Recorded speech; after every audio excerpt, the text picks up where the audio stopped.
But I do want to talk about building engines. I've got an engine here that belongs to Sean from Alexander, Virginia. And I'm going to go back down to his house and build that engine sometime this coming spring in front of a group of people. It takes 2 days. It's no small task. I got another call today from Craig West from Peoria, Illinois, who was pleading with me for some help assembling his engine.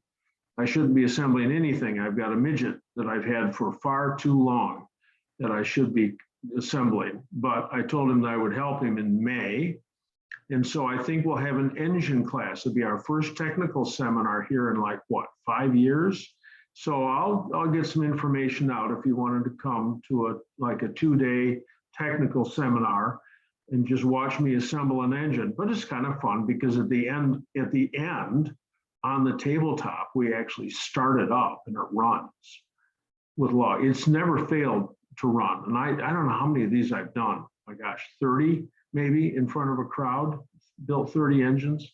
So it was lots of fun. I've done 2 at Jim Pastor's house in Altoona, PA, 2 engines there, but I haven't done one here in just a long, long time. I think the last one we did was an XPAG engine, and that might have been 2016 or 2015 at our shop on Patterson Avenue.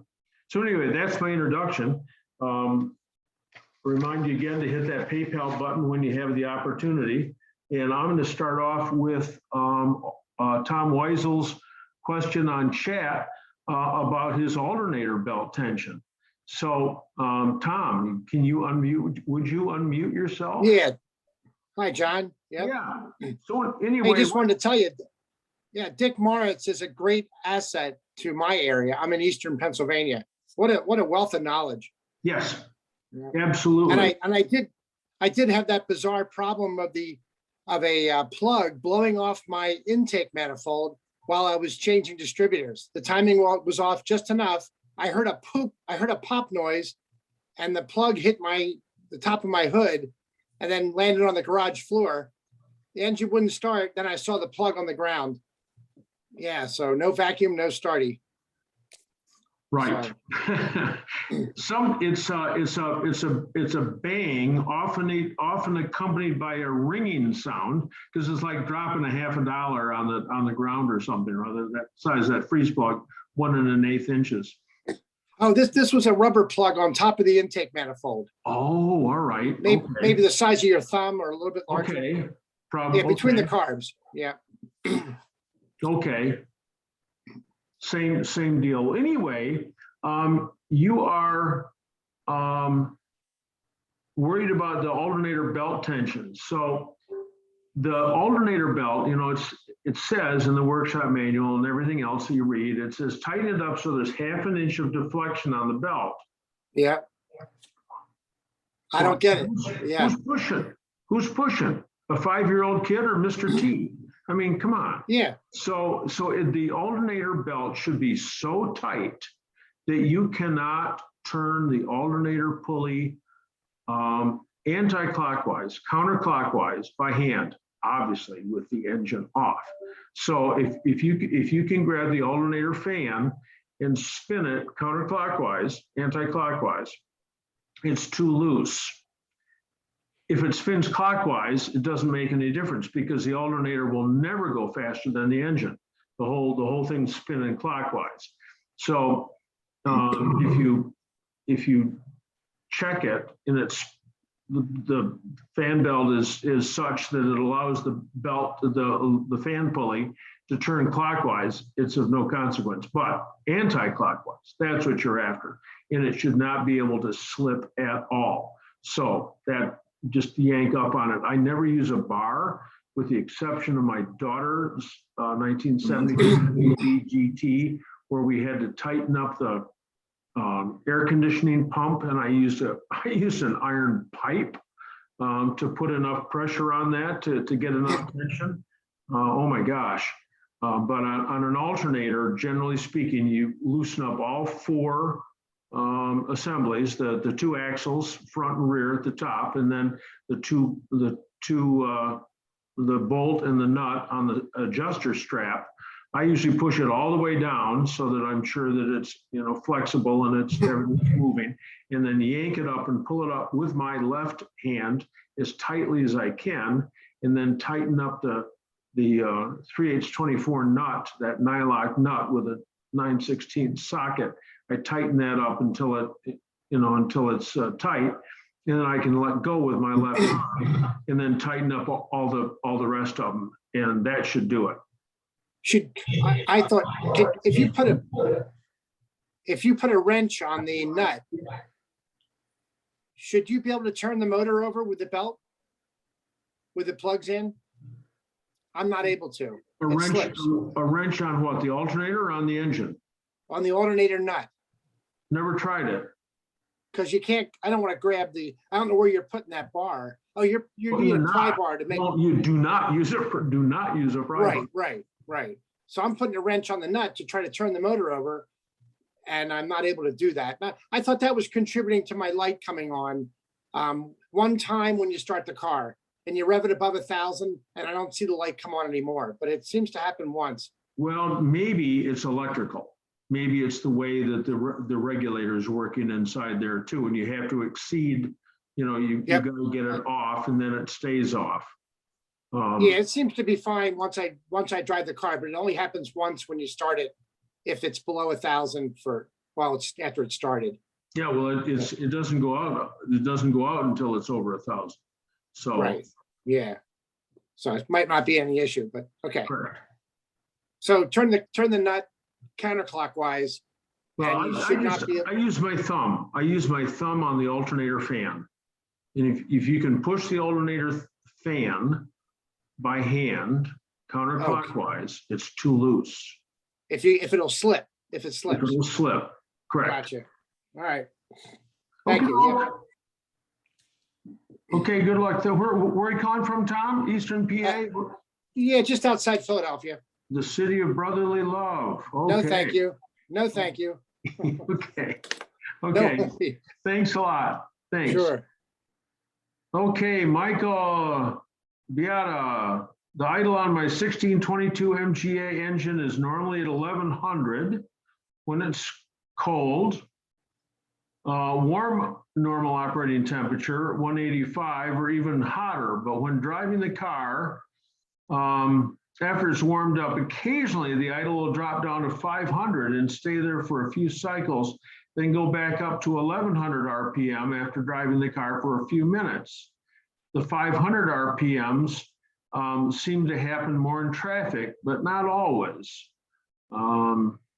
I've checked for vacuum leaks, can't find any. I removed the top of the bowl and the dome and the needle valve and assembly, cleaned everything all out, and it still happens. I replaced the fuel filter, checked the return springs on the butterfly valve, and they're on the stop. So Michael is flummoxed here. So Michael, you on? Can you unmute Yes, sir. yourself? Yeah, I'm here. Okay, all right. So if there's not a vacuum leak that you can find using good carburetor cleaner between the head of the manifold and the heat shield and spacer blocks and carburetors around the carburetor throttle shafts, if you can't find anything there that's of consequence, then always, if you spray carburetor cleaner on the throttle shafts, it will eventually change idle speed. It has to. There's always some leaking there, no matter how fresh or how good that joint is between the bushing and the shaft. So that only leaves the position of the throttle disc. So that begs the question: are the carburetors been rebuilt recently? Oh, you're muted. Michael, you're still muted. You gotta unmute yourself. I was pushing the space bar. Anyway, I rebuilt the engine 8,500 miles ago, rebuilt the carbs, took the carb bodies down to a shop, had them bushing the butterfly valve tubing. And, you know, I don't, like I said, I'm assuming I haven't pulled the carburetors off since this started, but I'm looking for something that I don't have to do that, and I haven't found it yet. Well, So, it could be I mean, the only things left are the throttle cable and the cam, the fast idle cam. Those will prohibit the carburetor from coming back down. It could be that those accordion shaped jobs that go on the linkage that hold one carburetor to Right. the other. It could be that one of those is ever so slightly loose, something, and maybe loosen up one of those. Those are 4BA nut and bolts. 1/4-inch wrench will fit those real nicely. 1/4-inch socket. Loosen them.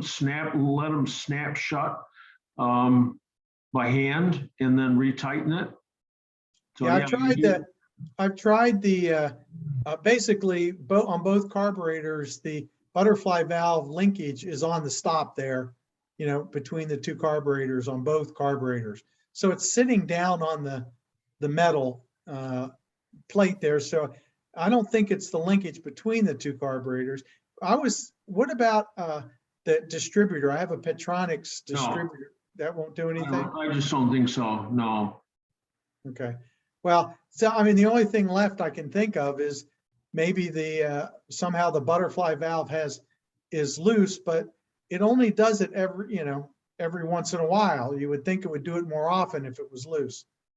When the throttle stops,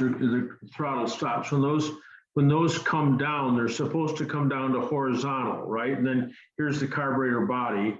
And when you put those on and drill them for the pin, that 1/8-inch roll pin, tension pin that goes in there, you're supposed to have the idle adjuster screw screwed in there so it holds the throttle stop parallel with the carburetor, with the aluminum on the carburetor, not all the way down. It's supposed to be parallel, because if it comes all the way down, you can never be assured that in fact the throttle disc is closing, because it might want to close just beyond where it stops now. So other than throttle cable, the couplers. Yeah, the throttle cable and Yeah. couplers, though, like I said, the idle adjustment is sitting on the little aluminum tab there. Okay, all right. Both cars, so that kind of rules those two out. Well, you may end up having to take the carburetors off. You may, Yeah. you know. I was afraid you were going to say that. So, okay. All right. It's not easy. It's not easy on an A. Yeah. When I was younger, it was a little easier, but as I get older, bending around to get those, especially the bottom nuts, are a little more difficult. Anyway, thank you. That's what I kind of guessed, but I figured I'd ask an expert. All right. Good luck. Hey, John. Oh, Hey, John. here, just a sec, Bob. I heard Bob's voice. But I did hear you say that you had a Petronix distributor in there. Yes. And now that I think about that just a little bit more, I shouldn't have so summarily discounted that. You'd be better to find, you got a 1500 or 1622. I can't remember the distributor number on that. The earlier ones is a 40150. You'd be better to have an original 25D distributor built for your car by either Rob Medinsky at British Vacuum Unit in New Hampshire, or Jeff Schlemmer at Advanced Distributor in Minnesota. Those will work far better than any new off-the-shelf Petronix unit whose advanced characteristics are unknown. And they're not the same distributor to distributor usually. All right. Well, I did talk to Petronix actually today, and the tech support guy said, well, you may want to check the ground on the plate inside the distributor, but that's all he said. How could it not be grounded? But weird things do happen. You could beg, borrow, or steal someone else's distributor, put it in there just temporarily and drive it and see if you get the same type of problem. Yeah, well, yeah, I think I'll probably do the carburetors first. That may be because it may be easier and Easier to do the distributor first. yeah, that's If true. if you got somebody else, it doesn't matter what it's just any other MG, not an MGC, can't use a 6-cylinder, but a B or a Midget or an Austin America or an MGA Okay. or anything. Well, and the frustrating part is it runs like a champ, right? It really pulls well.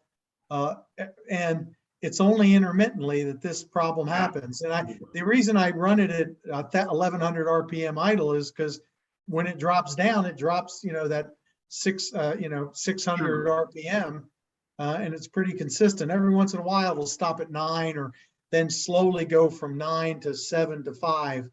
But sometimes it just goes right to 5. Sounds like airflow to me. So yeah, that's what I thought too. I heard Bob's voice here. Bob was going to weigh in. John? Yes. Oh, Steve. Okay. Hi. Okay, a couple thoughts. I think I've ran across this a couple of times in the last 50 years. I would run the engine on one carburetor at a time, because if you're in there with the air cleaners off and you're getting ready to set the mixture, so you know how you run the engine on just one carb, you disable the other one. Whichever carburetor you cannot disable, if you turn the idle screw all the way down, the engine's still running, and there's an issue with that carburetor. Now, if you can turn it all the way down to where you can run the engine off the other carburetor, you're good. I mean, this is the way you go, back and forth, left and right. Then you set the mixture, the way you want for that one carburetor. You go back to the other one. Now, in the course of doing this, if there's one carburetor that is persistent with not being able to be shut down, put a piece of tape across the throat, just run the engine on one carburetor only, and go back to that one carburetor. He's got the early ones with the jets that have all that extra stuff going around them, those glandular cork, and how the jets can sometimes not return all the way home. Sure. You pull the choke and you release, and the jets are still hanging down. So the jets aren't centralized. That would be more of a mixture issue than an idle issue. Now, he says it's something that's intermittent. If it's consistent, it'd be easier to figure out. The intermittent part, you're scratching your head, you're waiting for it to happen. How it comes down slowly from 900, 700, from 1100. I'd be breaking out my carb clean, seeing, checking for vacuum leaks somewhere over and over again. Like, what is introducing maybe false air, or I don't think he's got an ignition problem with the Pertronix. I really don't, because that wouldn't come and go. That would be consistent. So, moving back to the carburetors with anything that can be binding, idle shaft or accelerator cable. What was the other one? The pivot point on the Fast idle cam. Yeah. We talked about that, and the couplers between the carburetors. Yep.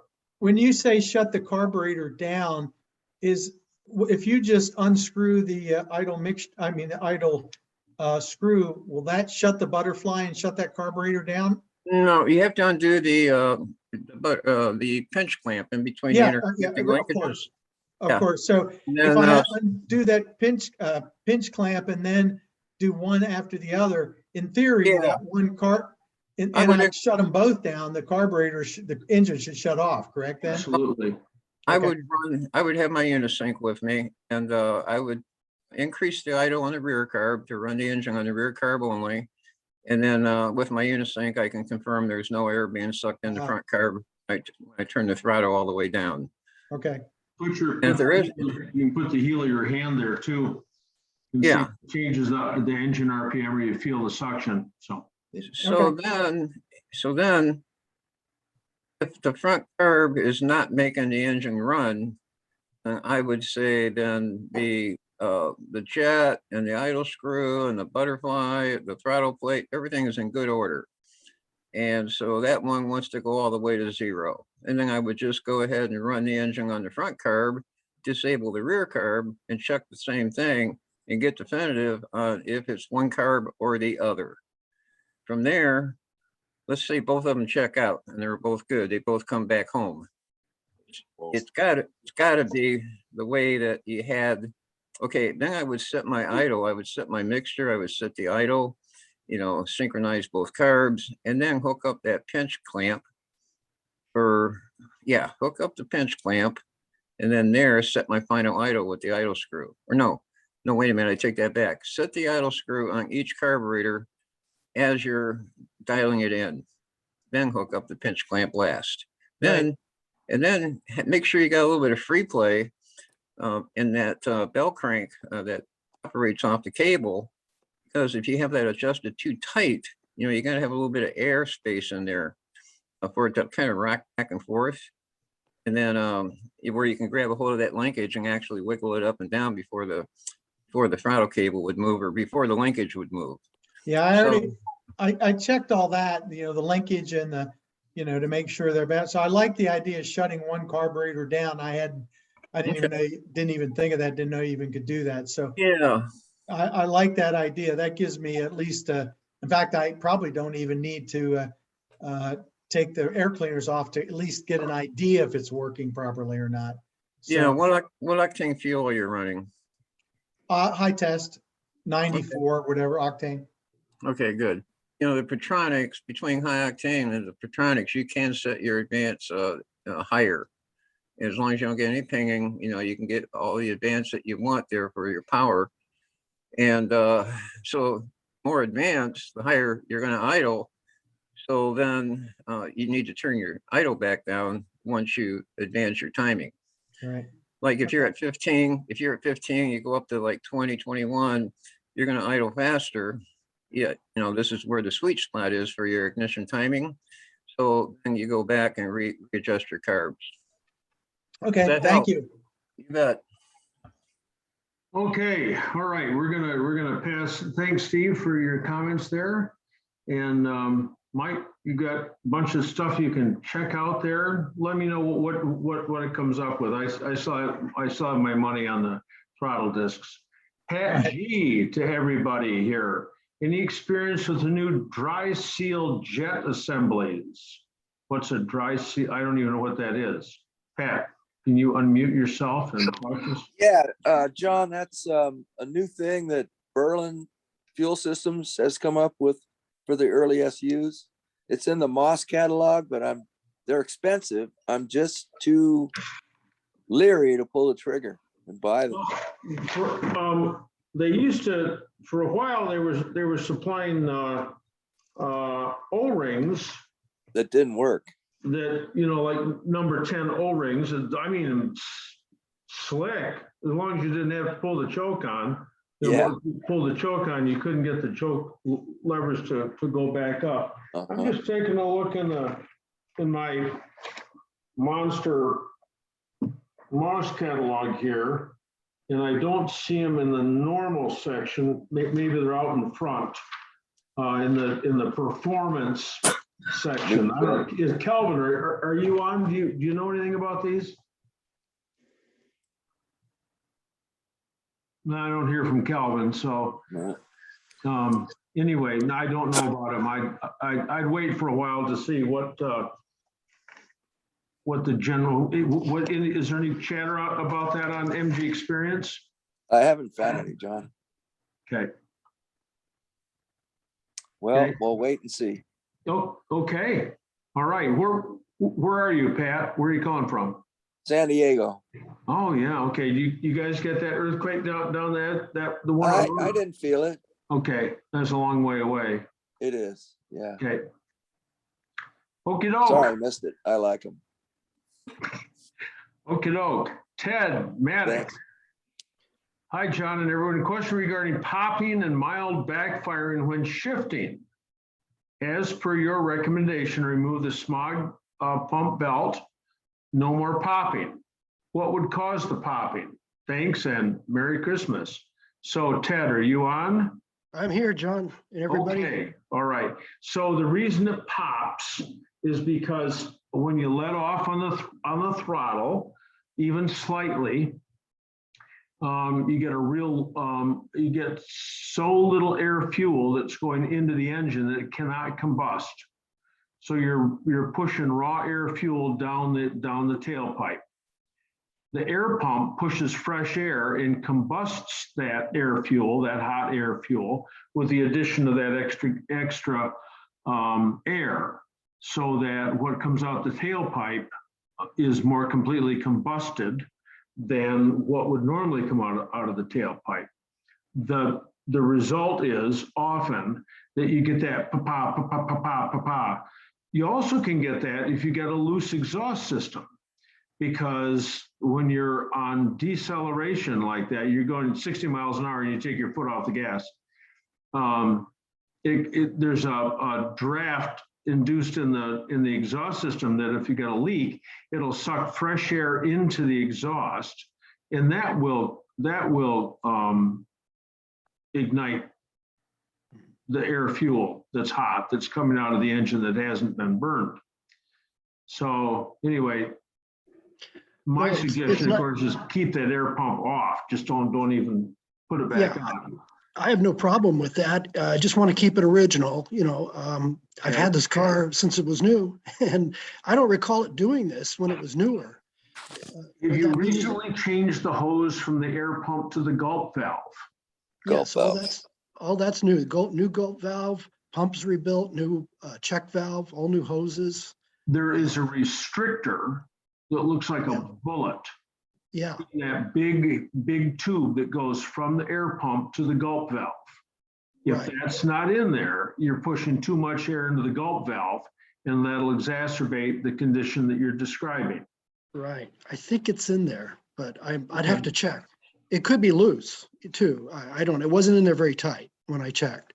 So, Well, it's a pretty good size. I mean, it's a 1/2-inch tube, and it's only got oh my gosh. very small hole. 3/16 hole through it, yeah. So is there any problem running it without the smog pump? I mean, it's been great not having that pump. No, that no, pump. I mean, everyone here has taken one off. Will tell you that the car just runs, and the drivability is just increased. It's you know, really you been take- great. Yeah, Yeah, that if you push it hard, it'll let loose the exhaust, backfire pretty loud. So, which I don't want it to do. Right. But I've got it running pretty good. I've retuned it, done all the stuff to it, and man, it's running really nice, except for that. where do you live? I live in Topanga, which is in California, between the San Fernando Valley and the Santa Monica Mountains. So- And your car's a 77? No, it's a 69 MGB. Oh, all right. So you don't have to have that air pump on there No, it, for your DMV. Okay. right, no, it's not smogged anymore here in California. Okay. So, but it's a great little car. I've owned it since college, so. Oh my it's- gosh. Well, Yeah, congratulations. still have it. Yeah. I appreciate your help and everybody out here. It's learning a lot. So thank you Yeah, very well, much. Stay tuned. Thank you very much, Ted. I will. Thank you very much. Merry Christmas. Yeah. Okay, Hey, John. Jug, you're up. Just bought new striker plates for the MGA. Haven't even opened the box yet. I heard the current striker cones are too fat and don't work. Any suggestions on installing or a workaround if they aren't shaped right? Other than no, I don't. Other than cutting the weld off and pulling them out of the pin and drilling them and chucking them up in putting a bolt in the middle of them and chucking them up in a lathe and grinding them down. No, I don't. But I just don't. You can take it out of the package and just fit it in the door and see if it works. That's what I'm going to do then. It's just been, well, today was a driving day and previously it's just been muggy, wet and cold here. So I just haven't gotten around to it yet. One thing, I think it's my internet connection and I just wonder, while you're talking every once in a maybe 30 seconds, you'll go like you went on mute for 5 seconds, and I think it's at my end, but I'm wondering if that's happening to anybody else or it's just me on tonight's program. I see lots of faces doing. That's what that. I'm saying. So Yeah, it okay. must be your end. Yeah, I got crappy internet. All right. Okay, thanks, John. Thanks for being there. I talked to a guy today who wanted to pull his half shafts and was pretty clueless about how to do it. And he had a Haynes manual, and I said, you need a slide hammer. He said, well, what's that? So I tried to explain to him, and then I said, well, look, do you have an email address? He goes, nope. I thought, well, then if you don't have an email address, chances are you don't even have a computer and you can't even watch a video. So yeah, so there's still some people out there who aren't connected, but I know lots of people have got crummy connections. So Yeah. good luck with that, Judd. Good, thanks. Hey, John. Yes. Okay, this is Steve. Hi. Who was that gentleman that was just before where he had desmogged his engine? Yeah, Ted from California. Yeah. Yeah. Okay.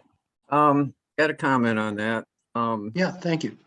I've written this up several times for the local club as far as the necessity of making sure that when you do that job, that the four, I call them emulsion tubes, they're in the cylinder head and they're underneath the port for the air rail. When you pull the air rail out, people just generally just put a plug in there and they don't know anything about these tubes. And I've had 3 cylinder head jobs in the last 2 years, all because of burnt valves and all because of desmogged engines that the tubes are left in. So what happens is the tube, it looks like a Bic pen refill where it's an 1/8 inch diameter, couple inch long tube.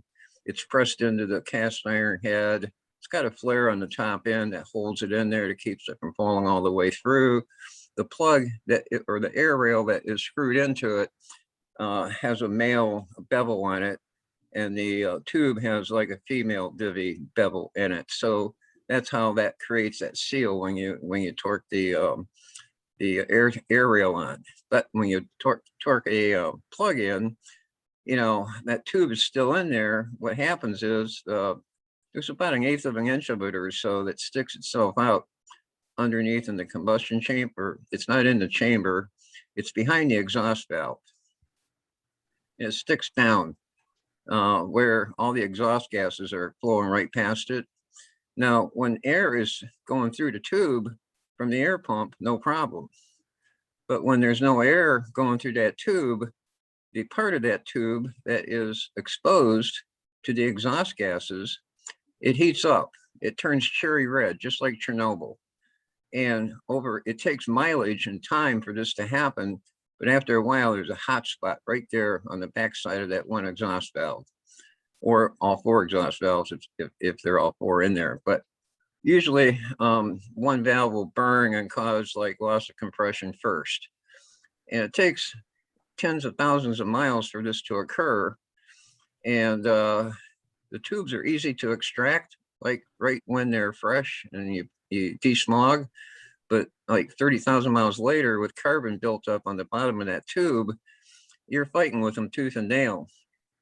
And Mark Goldfarb will attest to that. I see he's here this evening. And we had to apply 4 different techniques to get his tubes out, but because there's a lot of carbon on them.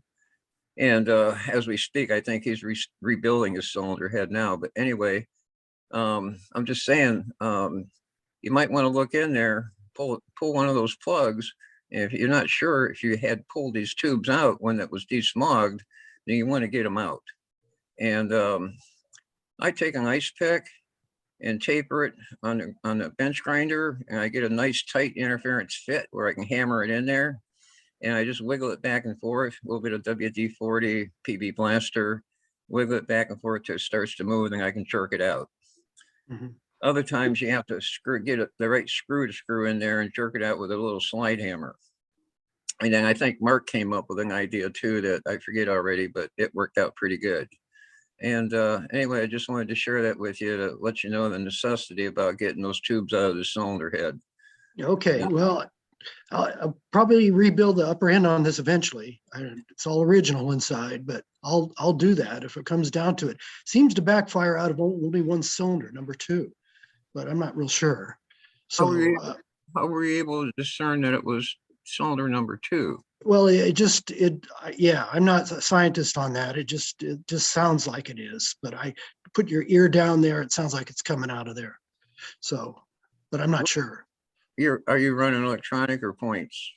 I just put in a Petronix just a few weeks ago, try to eliminate this problem, and it was doing it before with the stock Lucas distributor, and now with Petronix, it does the same thing. Yeah, was it points before? Or- It was points, yeah. Yeah, it's a 69. Okay, So it's all- okay. it's all Well, stock. Points can misbehave and cause that symptom, but now you got Yeah. electronic, so Yeah, yeah, there's something That's going what- on there. Otherwise, but well, I solved that by taking the belt off, so I guess that's okay. I just wanted to try to keep it. My advice to you, Ted, is the same as everybody else, is take your Yeah. original distributor and send it off to one of those distributor rebuilding places and get it rebuilt, because you'll have a better product with a better advance curve than you get from out of the box on the new electronic ones. I've heard that before. Yep. So we, And yeah, go ahead. I'm sorry. Go ahead. yeah, I'm just gonna say we gotta move on here. I Yeah, would okay. get lots of questions here. So anyway, Ted, thank you very much. If you got any questions, call me tomorrow. Okay. Andrew Penny. Andrew, with a problem with your handbrake. Yes, yeah, Okay. that was, Okay, Okay. so there's lots of moving parts there. You got those swivel things inside the rear axle, that have to be nice and free. So when we exercised a handbrake during our complete lubrication, when at University Motors, it would take as many as 3 people to exercise the handbrake cable. If the handbrake cable had a grease zerk on it, then you have one person inside the car pulling up on the handle. You'd have somebody at the back left of the car with a pair of vice grips on that clip that comes down and attaches to the handbrake. Now you would have disconnected, taken the pin out of there first, and you're pulling on that. So the person inside pulls up and the person in the back pulls it off. So it's up and down, up and down. And then the person in the middle with a grease gun very slowly greases the cable while you're doing this. And you do that for a couple of minutes and the cable gets about as free as it's ever gonna get. Or you can put a new cable on, but oh my gosh, half the new cables you buy are the wrong ones. They're about, I don't know, there's 18 different cables. There probably aren't that many, but close. And they all look the same. Moss does have a chart, so you can lay it out when you get your new one. You can lay it out and make sure that it is the one that's supposed to go onto your car. 3 different measurements: the sheath, the inner cable, the longer cable, and the shorter cable. The sheath, the longer cable, and the shorter cable. 3 different lengths. Oh my gosh! So the cable's got to be free. The swing assembly on the back of the diff has to be free. You can take that off and heat it up. You should be able to twirl it with your finger. Just twirl it. It should be so loose and floppy. And then those scissors things inside the rear wheels, those should be absolutely free. If you do all that, it'll be free. The springs will be strong enough to pull those levers back off, pull the handbrake back off. So what haven't you done that I've talked about? all of it. I put new cable on. I repositioned the pivot point on the drive shaft, on the transmission tunnel, put it forward a little bit more. I've adjusted underneath to make sure I've got enough tension. I pulled on the handle as hard as I possibly can, and it's a new cable. I replaced the brake levers, the handbrake levers inside the drums. Okay. The only thing I can think of is potentially, because the lever needs to resist against something, and I believe it resists against the backing plate on the car, like on the drum. I'm wondering if it's possible that that backing plate I don't see it, but is worn away to some extent. They're the originals from 68. But the only time it did work, the brake sort of worked at one point. And what I'd done was welded a little bit more material on the end of the brake lever, basically to make the brake lever longer so it had more torque, more push on it. But that stopped working. I think the weld broke down. So I bought new levers, brand new ones, and the car, it won't hold on a hill. It won't hold on a 10-degree slope even, or a 5-degree slope. Thank goodness for first gear. What about, when was the last time you changed your brake shoes? Well, the brake shoes are okay. Well, no, but I don't mean that. I don't mean that there's lots of material left on them. I'm wondering about the coefficient of sliding friction and wondering if they are tight enough, but they don't give enough friction. Well, I can lock it up with the brakes, the rear brakes. On a wet road, I'll skid Okay. the back end out. So Okay. the brakes, the drum brakes are holding. Well, your handbrake lever, you've got that positioned so that it goes fully tight at about 45 degrees. Yep, and I've even tightened it more, so it's fully tight at about 15. So Yeah, there's, then you can't it's reach not, it. it's not on the stop.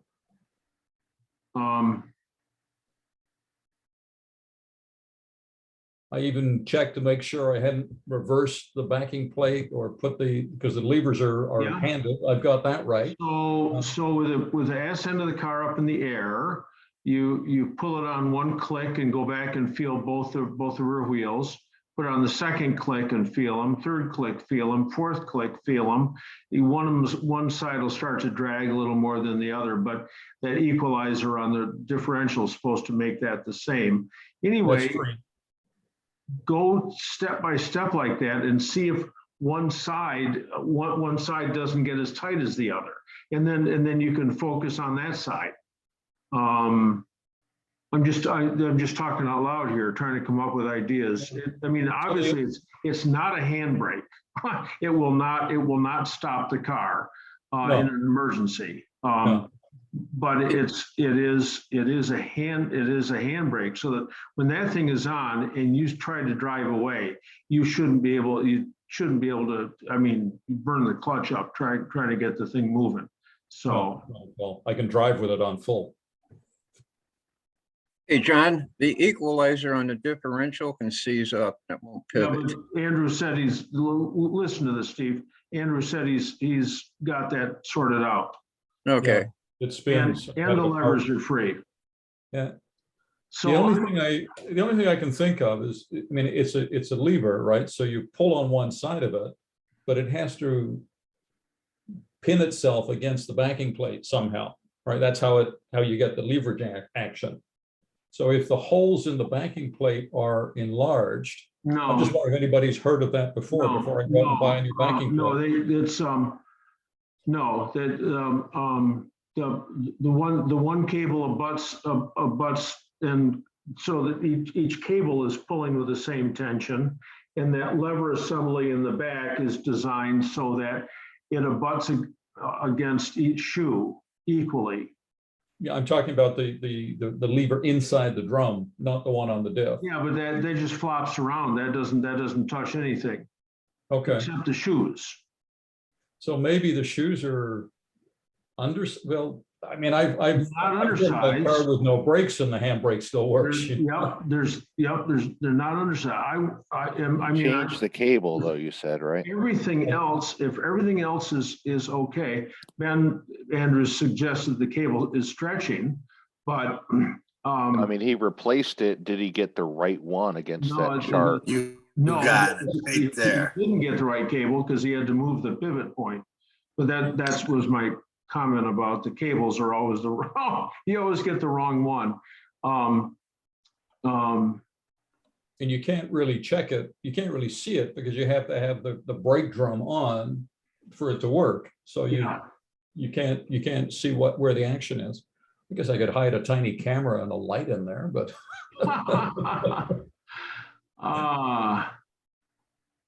No ideas, huh? Okay. I just, if anybody else has had a similar issue, but it's pretty well all original 1968, so. John, isn't this one of those things that's probably not complicated, but if you have four eyes, one guy operating the lever and the other guy checking the cable from front to back, you'll find out where the issue is. You need two people. Well, that's why I suggest pulling it up one click and feeling it and another click. That's how you have to adjust T-type. T-type handbrakes are John, two. But you need a second person to see what's happening as the thing's been operating. That's my only point. That's all. Yeah, okay. Well, all right, well, I'm planning on buying a lift in the spring, so I'll, it's a bit much to ask somebody to crawl Oh my under gosh. the car, but Oh my gosh, that's the reason you're gonna buy a lift is because your handbrake doesn't work? my wife's listening, be quiet. Oh my God. John, George, John. George, what's did he up? check the old cable against the new cable before he installed it? Yeah, well, but, That's the elephant in the room. The okay, old cable didn't work either, so. Did he okay. compare the old versus The the length. new? The lengths, yeah, I just can't imagine what the length of the cable would, we used to put cables on that were too short and too long, and we could get around, when they were supplied wrong, and you'd already had them on the car. Now what are you gonna do, So we had tricks that we did, so whether the cable's too short or too long, that you could always get the handbrake to work. Andrew, this is a good one, talk to me, keep me John? apprised of what's going on, that this is a good one. All right, I'll track it down. Thanks, guys. Andy? Yeah, I've had that experience and I finally decided that Thanks, honey. the two levers, one in each brake drum, were on the wrong side of the car. They Okay, had been interchanged by a previous owner.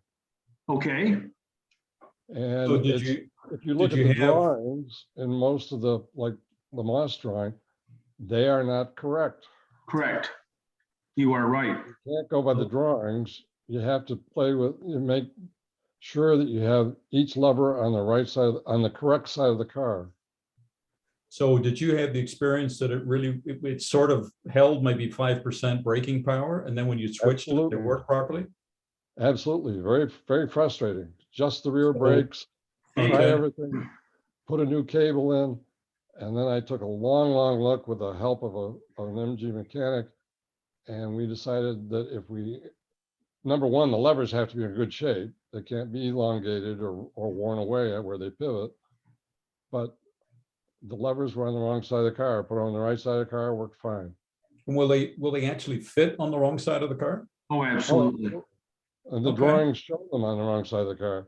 So maybe that's my issue. I was following Moss. But I think it'd be interesting. I also have the original MG engineering handbook, maintenance handbook, the big binder. The pictures in there are, you can't tell what's going on. The Yeah. factory workshop manual is a horrible picture. Horrible picture. You have no idea how it goes together from their illustrations. Well, So, I guess the old adage of question authority comes to roost. So I'll swap the levers and let you know. hey, okay. And Good luck. where are you, Andrew? I'm part of the Ottawa Durham, MG North Club. Carolina. Okay. Oh, sorry, Andy you and went Andrew. And Andy, is it Broughton? Broughton. Broughton. You're in South Durham, North Carolina? Carolina. Okay, And I'm in part of the Ottawa MG Club in Ottawa. okay. And we'll see you in Peterborough. Yes, absolutely. And we'll see you in a couple of weeks and you're going to tell us if you've taken Andy's advice and swapped those and it works. My lift won't be ready by then. Well, you don't have to have a lift to swap them. Come on. Oh, dude. come on. Okay. All Hey, right. John, Yeah, Thanks, Rob. John, those levers are not mirror images of each other. They're left and right. Okay. Whenever I disassemble, I always mark the driver's side with a punch or something. Right. So I get the right, Well, because Andrew did that too, but he put it Yeah. back together the way it was. So, when you do reassemble incorrectly, There's an issue with getting the springs and everything attached because of interference. There's like a bevel. It's not as, if you look at the long part of the lever, it is configured. It has a bend in it. It has to be one, the orientation needs to be one way or the other for it to be correct. Okay, so that's all. Yep, Andrew's gonna get there. So I've got a picture of the way it's supposed to be assembled. And I got a YouTube video up about that too. But they're older and some of those are getting pretty grainy. Anyway, just switch them. Let us know how that works out. That'd be really fun to find out it was something as stupid as that. So, okay. All right, here we go. Peter Koreski. John, I'm replacing my oil pan gasket for the second time.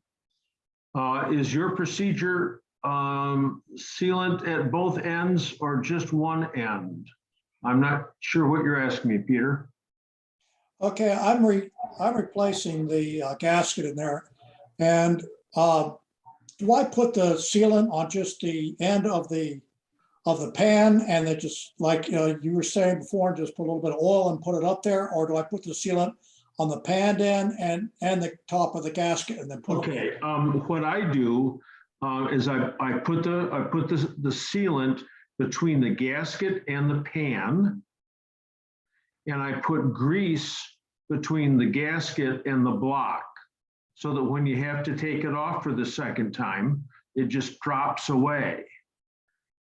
Okay, because I discovered when I was starting to dress the holes in the block and then dressing the bolts itself, that the block, there's portions of it where it's a 1/4 28. It goes right straight through the block. And I'm thinking, well, I need a guide to put those things up because I'm laying on the ground and that engine's about 4 inches from my head. So I'm going to try to, this is something new. I'm going to try putting about, what is it, a 1/4 28 bolt of about 2 inches long on about 4 sections of the block to be able to guide that pan right in there. You can do that. Yeah, to guide it in, because it's hard to guide it in laying down on the ground sideways I'm laying on my moving blankets. And What I usually do is just put it up in place and get one bolt on one side and fiddle around till it catches, and I'll put it in a couple of turns and then get the opposite bolt and get that in place. I think putting those 2-inch bolts in is just going to be more trouble than it's worth, but the silicone will hold the gasket to the pan. And if you got any problem at all with the size of the gasket, if it seems a little tight, you can always take the gasket and put it in water and get it really wet, make it real limp. And then all the bolts will go through if that's an issue. okay, have you had any issues of this new gasket that's come out called Velpro? It's supposed to be thick or something. Have you ever heard anything about that? Felpro is a huge manufacturer of seals and gaskets, and it's just a gasket. Normally, the sort of in a sump, like on a sump, the thicker it is, the easier it is to deal with, unless it's cork. But just use the silicone between the gasket and the gasket and the sump, and then just grease the snot out of the top side of it and grease the bottom of the block. And when you put it all up in there, it'll all conform and fit. You just have to hunt. You have to hunt for those two bolts just to begin with, left and right, and then it's centered. And then you start them all before you tighten any of them. So you get them all started, and then get them all snug. And then finally, at the very end, I'm going to hit mute all just here for a second. But Peter, you can undo yourself again. Why did you take the pan off the second time? Oh, what it was, I put it on about a couple of years ago, and I guess I put it on wrong. I put sealant all the way around and it's leaking again. So I took it off this time, and I'm gonna try to stop some of the leak. But would it be that I could put the sealant on the pan and then the gasket, and can I just let it sit and then cure that way? No. You want to do it all at one time. You want to grease the underside of the block and then put the glue on and get down underneath and get the whole thing done within 20 minutes or so. So use that gasket seal that you talk about all the time. There's one that dries more quickly, and I take the slower setting stuff in this case if you're underneath the car struggling, because getting those 5 bolts in at the front is real tedious. Yeah. So yeah, I've got more room now that I've replaced my engine mounts. I've got more room up there. Okay. And did you dimple the pan first, all the bolt holes first? No. Okay, so if you take the pan and you put it on the edge of your bench, just the lip where the holes are, and you put a ball peen hammer on top of the where the bowl hole is, and then take a hammer and hit that ball peen hammer, it will dent ever so slightly. It'll dent the sump towards the ground. And do that on all, how many bolts are there? 23 or something or other. There's a lot of bolts there. Do that on each point. And then when you start the bolts in, when you're starting to get them tight, the area between the bolts will get tight. And then finally, as you tighten up the bolt, it'll draw the metal back up into place. In that way that you'll be assured that the area between the bolts is making good contact with the bottom of the block. Does that make sense? Yeah, that's I think it's what 6 foot-pounds they recommend torque on it. Right, Yeah. but dimple them first. Okay. Dimple them first. I just flattened the ball today. Okay. All right. I'll go ahead and do that. And you said use a slow curing sealant. Yes, because it just takes you so long getting those front bolts in. Just takes so long to do. Usually, I usually do it with a motor mounts in place, and so you're down underneath there. I remember being at Liz's house doing hers on their garage floor. I think must have taken me 3 hours on an MGA. Oh my gosh. But it was still simpler than jacking the engine up. So. Okay, great. All right, thanks. Okay, Peter, good luck. Where are you? Front Royal, Virginia. Oh my gosh, okay. All right. Yeah, I want to get in that engine rebuild that you're doing in April. So I'm really looking forward to that. Okay, great. Okay. Let's see, Andrew, we already answered this, right? Yes, Andrew, we've already got that. You're in there twice. Just a minute. Kenneth Owens, who is rebuilding a Midget 1500 engine. Kenneth, are you still on? Can you? Yeah. Hi, John. Yeah, I'm here. Okay. So the problem with drilling the center, the center feed from the main oil gallery to the center bearing is that the boss for the distributor is in the way. Mm-hmm. You don't want to drill through it. Right. So you've got to pull that boss out. Now, if you put a socket or an extension on it and hit it with a hammer, it will break into 2 pieces for sure. So you've got to use a threaded rod, and you got to put washers at the top and a big socket up on top and draw that boss up out of the block with the threaded rod. Okay. Once you do that, then you can go through the bolt hole that is on the outside of the oil galley and drill through it. I don't think you go to a larger size bolt there after you drill it, but if you do. Yeah, I think you can miss the threads. Yeah. Okay. But it's, you know, the front, center and rear are all fed with a 1/4 inch gallery. And the center one feeds not only, well, the front and rear feed a main and a rod, but the center one feeds a main and 2 rods. Right. And when you have a problem with that engine, it's always 2 or 3, the rod that fails stars for oil. So by going from a 1/4 to 5/16, you double the cross section of the oil galley in that block. So, and then the other things to do are put in cam bearings, which means you gotta chuck the cam up on a lathe and turn down the journals, and then cut a new oil groove, so you get oil up to the rockers.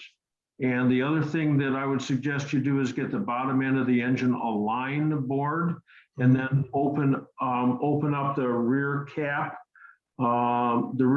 and so it takes 2 thrust washers. I've done that already. You have to pin those. Okay, all right, Yeah, I've good. done that. Yeah. Good, okay. I haven't taken the cam out though. This time I was just going to do the bottom end. Is that okay? Yeah, it is, but you can't drill and leave the cam in there, so. Oh, the cam has to come out. Yeah, cam has to come out if you're gonna drill it, only because of the swarf, right? The swarf? What's swarf? Metal, all the metal filings from drilling. Oh, yeah. Uh-huh. Yeah, so, yeah, you wanna make it absolutely clean and nice in there, so. Absolutely. I've got plenty of metal in my gearbox already, you know. Yeah, first gear, it tears up first gear, yeah. All right. Thanks, John. Okay, where are you, Kenneth? I'm out in Eureka, California. Oh, you had the earthquake today. Oh yeah, it was rocking and rolling. Yeah. Oh yeah, it was a big one. Okay. All right, next one up, Liz Arnold. Thanks for the advice to stick with the points set up when replacing the fuel pump on the 74.5 BGT. Job done. However, on a return from a drive this afternoon, I smelled gas and found a stain on the cardboard underneath, and it was gasoline. No smell in the back, and everything seemed dry around the pump, so I'm guessing it's a ill-fitted line or something. Well, what do you think? And by the way, I'm Ruth, not Liz. I'm sorry. That's all right. It's very confusing because I'm Elizabeth Ruth, but I've always been called Ruth. But anyway, it's very confusing. So anyway, finally got the pump, and thank you for your advice. I had advice, oh, you want to get an electric one? No, you want. So I said, no, John tells me I'm better to stick with the points, and that's what I'm comfortable doing. So that's what I did. So finally got an appointment at the local garage after 2 weeks, and he had the car for 3 days, and finally did the job. And I picked her up, drove her a little bit, but it was kind of late in the day, so I didn't want to be. So this afternoon I went out and thinking, oh, this is great. She's running beautifully. And drove about maybe, I was just running errands, probably about 8-9 miles. Came back, parked in the garage, condo building where I live, went to get some stuff. I thought, I smell gas. Oh, God. So I opened the hatchback, looked where the pump was, and I couldn't smell it. And my first thought was, I know the gas cap I have, which is a replacement, I don't think it fits very, very tightly, because occasionally over the last, 2 or 3 years, I've had that cap, I've smelled a very smell. But anyway, this was much stronger. So then I looked underneath, and sure enough, here was this little patch, and it was gas. So I started up again and left the engine running and looked again, but couldn't see anything actually dripping. But it's kind of dark in the garage. I had a kind of miserable kind of flashlight, so I couldn't see too well, but it's definitely dripping something. So do you think it's just something that's not tight enough? Something's not tight enough, that's all. Yeah. Or the pump's faulty. I mean, Don't tell me. anything's possible. Chances are one of the fittings is loose. Those are half inch British fittings, the banjo bolts there, but a 13-16 wrench fits it. and you got to get those really, really tight. Okay. So I did this on my daughter's car. I did, I put a new fuel, I redid everything, and I put a fuel pump in it, and everything was all great. And we shipped it out to California, and it gets there, and it's literally dripping as it Oh, sits. God. It isn't even on, it's dripping. And Oh, the gland nut at the fuel tank was loose. I apparently failed to tighten it, Yeah, yeah, So yeah, something's loose down there, but yeah, yeah. there's a bunch of fittings. I mean, it depends on how it's done and Yeah. everything, but oh my gosh, something's loose. Thank you. So I'm going around there tomorrow to have a look. My thought was if it was the pump, I would probably smell it, when I opened up the back around the pump. No, not necessarily. Well, let's hope it's just the fittings. I'm sure I'll put money on it. Great. Okay, I trust you. Thank you, John. Okay. Merry Christmas. Merry Christmas. See ya. Thanks. Okay, our next person to weigh in here is Mr. Hurston. Does anyone use the MGOC from the UK for parts? Yes, I have, and other people have too. The stuff comes just as fast as it does if you order from the major suppliers in the United States. Are you still on, Mr. Hurston?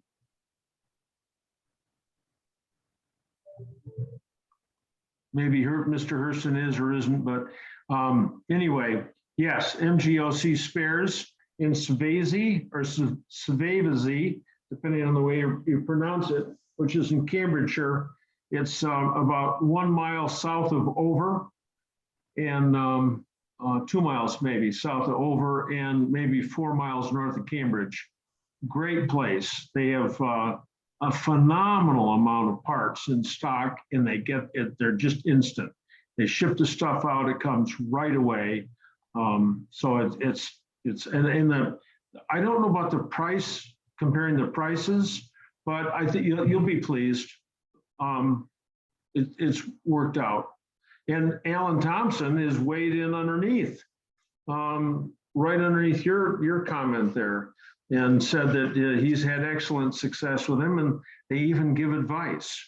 So, John, when I rebuilt my MGB 25 years ago, I got all my stuff from them. And for some reason, I don't know, I always got good service, but then, Moss and Victoria and all the rest of it.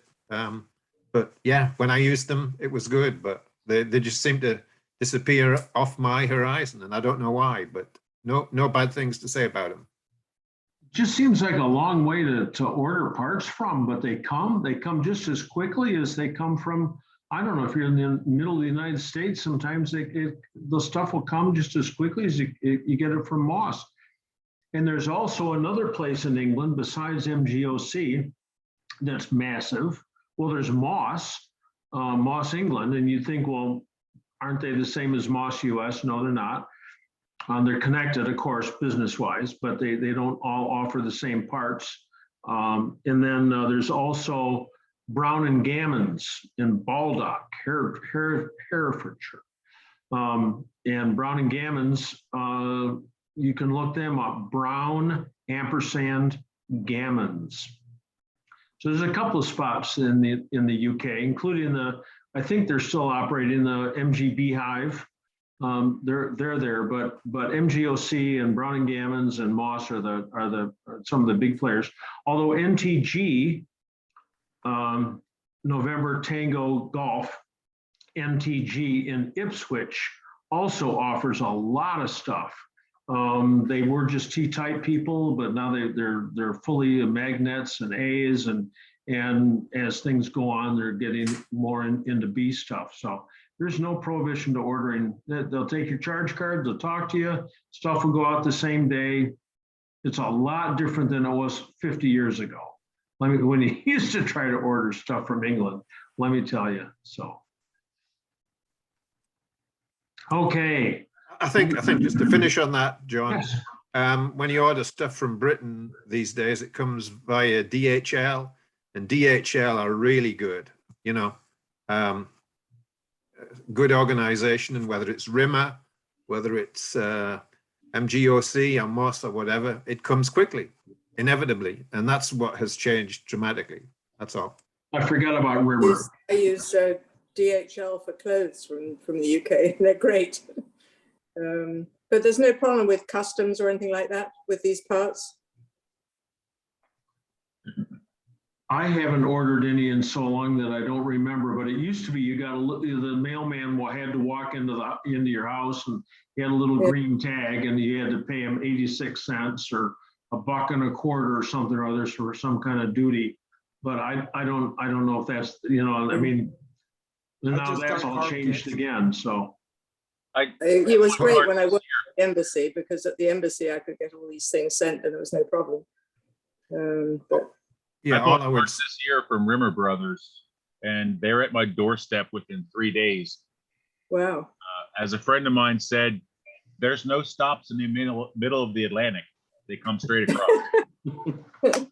Yeah, just to finish on that question about tax, if you're a business, theoretically, you should be paying tax. If you're just a private individual, I don't think you're breaking any rules. I've ordered oodles of stuff from Europe over the years, but I'm not a business. But if if you're rebuilding cars as a business and you're ordering tens of thousands of dollars, then you need to be paying tax on it. That's all.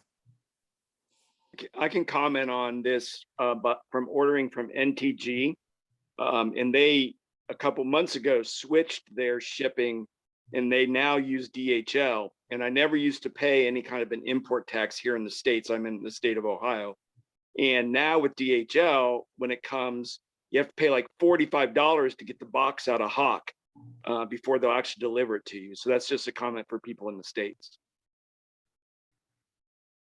England's just come out of the EU too, so maybe there's something going on there. I know who knows. But the bottom line is, what's it cost? I usually get the stuff by mail, and the mailman used to collect the duty. Well, I got a whole set of tires from Longstone, came United States Postal Service in 3 days. So those are 19-inch for the TC. That's right. Okay. And okay. So anyway, shopping in the UK makes sense. All right, users iPad 2. Oh, Tony Shoviak, who takes hundreds of British car magazines as a donation. Tony, you still on? Tony's usually on. I don't know who takes hundreds of British car magazines. The recycling center. Well, yeah, how sad is that, huh? yeah, that's the truth. Okay. All right, Alan Owen, where is the voltage regulator located, the gauge voltage regulator located on a 74 MGB? And by this, you mean the voltage stabilizer. And it's located behind the tachometer on the firewall. So it's inside the car. It's above your left knee. You look up in there and you'll see a little device that's about, it's tiny. I mean, it's like 1.25 inches by 1/2 inch by 1/2 inch. It's screwed to the firewall. It's got some wires attached to it, green and light green with green.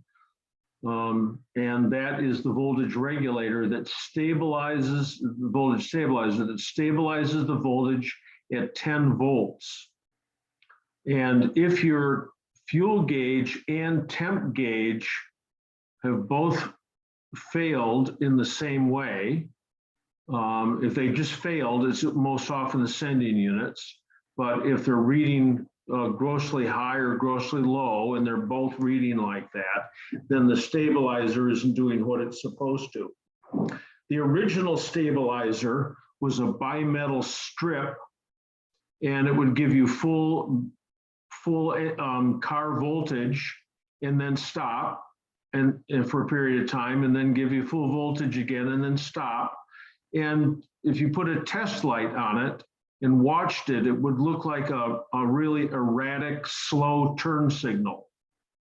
On, off, on, off, on, off.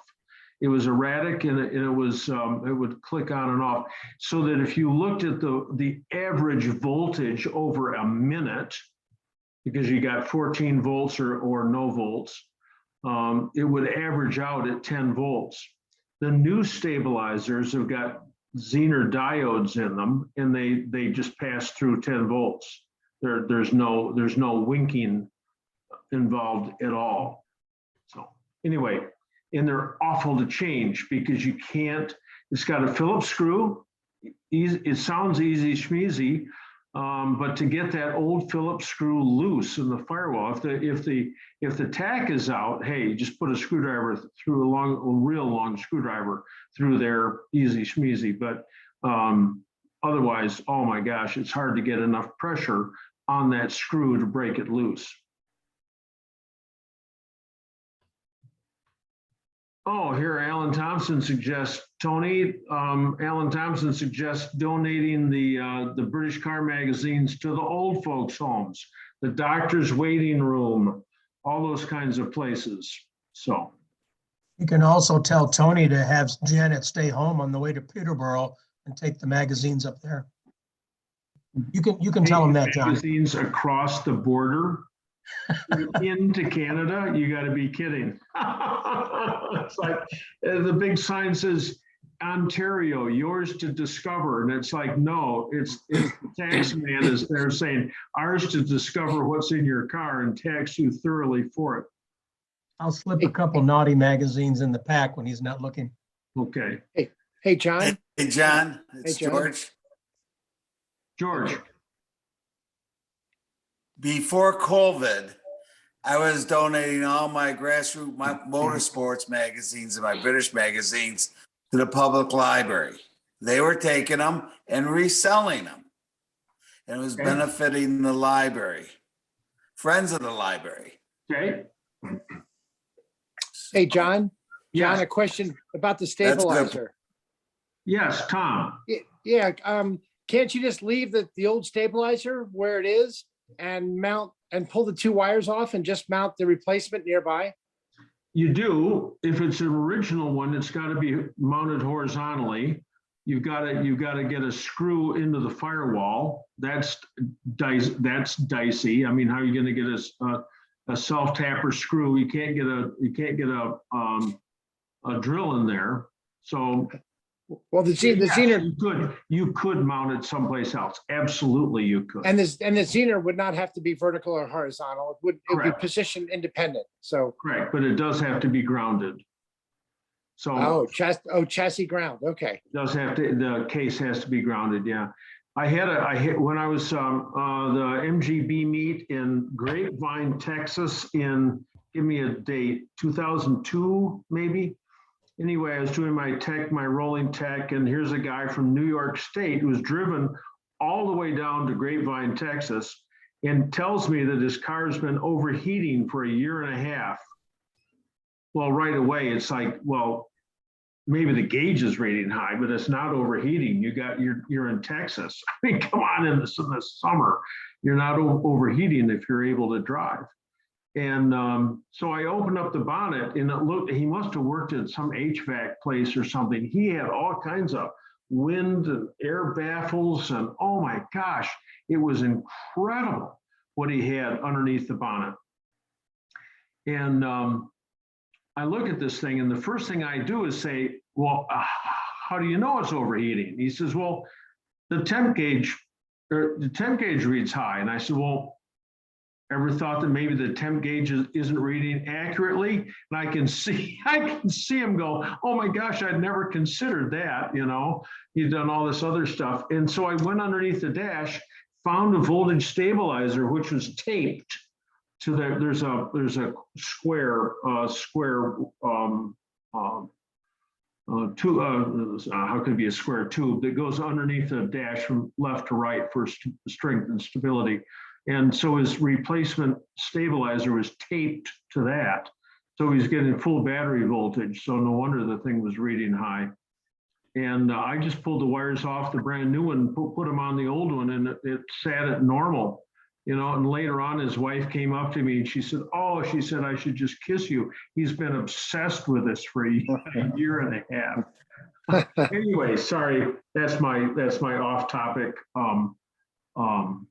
voltage stabilizer story. So Cool. If the tachometer doesn't work, then it's more likely a wire than it is a stabilizer. All my gauges died simultaneously. Stabilizer does not drive the tach. The So stabilizer only runs the fuel gauge and the temp gauge. all three went out simultaneously. That's the third fuse. What year is yours, Alan? 74. Okay, Early the 74. third fuse down. You lost your turn signals at the same time? Yes. Yeah, third fuse. So most often just a dirty fuse box. Well, I put a new fuse box to check the fuse, but I didn't check the voltage, so I'll check voltage. But I Okay, appreciate it, John. yep. Okay, next one up, Bobo Tanner from Nashville, Tennessee. Number 6 spark plug is fouling with oil on his MGC engine.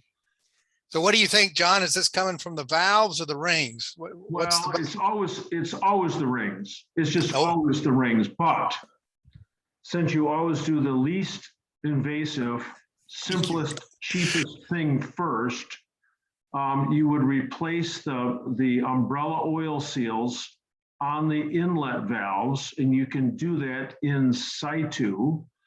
So you can pressurize the cylinders, or you can just put rope in there and bring the piston up to the top of its stroke. Get the collets off the top of the inlet valve. Get the top plate off. Get the spring off. Put Felpro seals on that. FELPRO. right? The number is 70373. That's the Felpro seal, and just do that to all of them. But you have to do it. You have to do it because you have to do the cheapest thing first. But in the end, it'll be the rings. Oh my gosh. And it wouldn't be unusual to only have the 6-cylinder have this It would be problem. real unusual, but one fails first. I mean, Yeah. Okay. I mean, you got two knees and 2 hips. One of them fails first. You know. So, Yeah. yeah. All right. John, could you repeat that part number, please? Yes. Thank you, John. Hey, you're very, very welcome. Thanks for your donations, Bobo. I really appreciate it. Felpro, FELPRO, and that's 703. 70373. Got it. Thank Okay. you, John. And if you go to Napa, they'll convert it over to one of their house brands, and that's okay. Oh, okay, so here we go. Steve Shivington, you're on now. I'm rebuilding the 67B engine. It's on a stand, all the parts, all the machining's done. My question is, what bearing shell lubricant do you recommend? And what to do about the cam lobes? So Permatex makes that red assembly lube. That's what I use on the bearings. Real sticky stuff. That red stuff. You pull your fingers apart and it's like rubber cement almost. It's real sticky, that red stuff.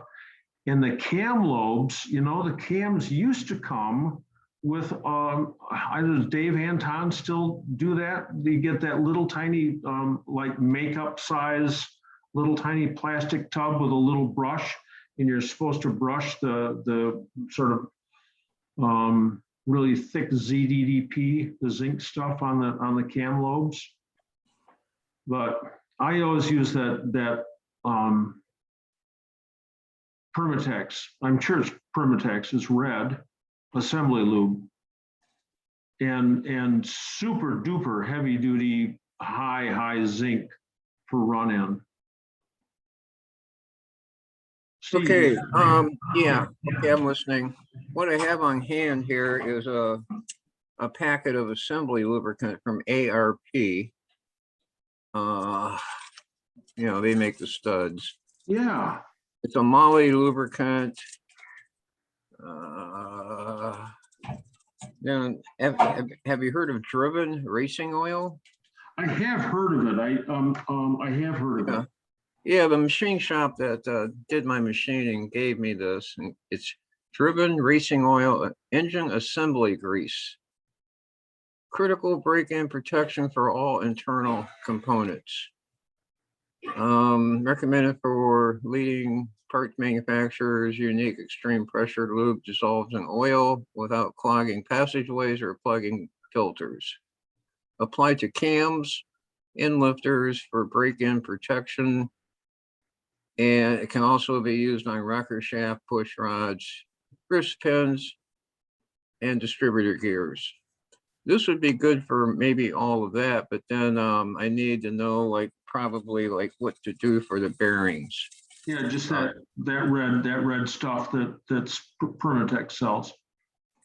Okay, thanks for the tip. Appreciate. Hey, that's what I've used for a long time. I just go to Napa and ask them for it's just on the shelf, assembly lube, you know. So and then of course before, I mean you know all this, but some of the other people don't. Before you start the engine, you spin it with the spark plugs out until you get oil pressure. Definitely. And then the run-in procedure, what I do is back the valves off to about 30, make them really loose. 30? Yeah, around 30. And then start it up and let it run for 20 or 30 minutes at 2000 RPM. Right. Just let it run. And then when you're done, then you can retorque the head, readjust the valves down to whatever you want, 15, 13, whatever the clearance is. And off you go. Yeah, I've always done exactly all of that, except for I always have my valve adjustment where it should be before the break-in. What's the reasoning? Somebody told me, they said, but you want it real loose so that, you know, the push rod and the lifters can twirl with no, you know, no possibility of anything being wrong. It doesn't, you know, you're not under load or anything. So, yep. Okay. Thanks. Okay, thank you. Let's see, Paul, installing the cam in